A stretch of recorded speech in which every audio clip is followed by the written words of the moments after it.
భద్రాద్రి రామయ్య దర్శనానికి భక్తులు పోటెత్తారు. వరుసగా సెలవులు రావడంతో రామాలయమంతా భక్తజన సందోహం నెలకొంది. స్వామివారి దర్శనానికి వివిధ ప్రాంతాల నుంచి భక్తులు తండోపతండాలుగా తరలివస్తున్నారు. స్వామివారిని దర్శించుకుని మొక్కులు చెల్లించుకున్నారు. భక్తులకు ఎలాంటి ఇబ్బందులు లేకుండా ఆలయ అధికారులు అన్ని ఏర్పాట్లు పూర్తి చేశారు.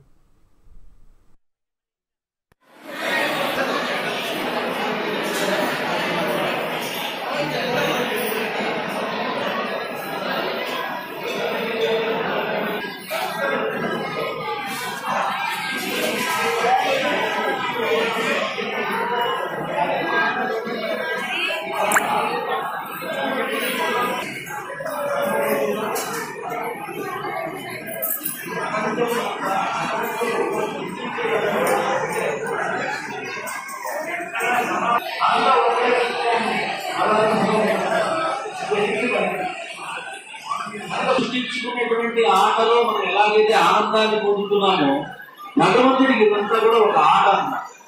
ఈ ఆట ఆడేటప్పుడు ఆయన రకరకాలుగా దీన్ని విజృంభించి ఆడుతుంటారు. అటువంటి సందర్భంలో ఆయన ఎప్పుడైతే ధర్మానికి గ్లాని ఏర్పడిందో ఆ ధర్మం మించిపోతుందో అప్పుడు ఆయన ఈ లోకంలో అవతరిస్తాడు.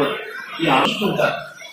ప్రపంచమంతా ఒకవైపు వెళుతుంటే ఆ జ్ఞానులు సాధువులు అనేటువంటి వాళ్ళు ఒకవైపు వెళుతుంటారు. వాళ్ళ లక్ష్యం ఏమిటి అంటే ప్రపంచంలో మనమంతా ప్రాపేటువంటి విషయాల గురించి మనం తాపత్రయపడుతుంటాం. యానిషా సర్వభూతానాం తస్యాం జాగర్తి సంయమి. భగవద్గీతలో కృష్ణ పరమాత్మ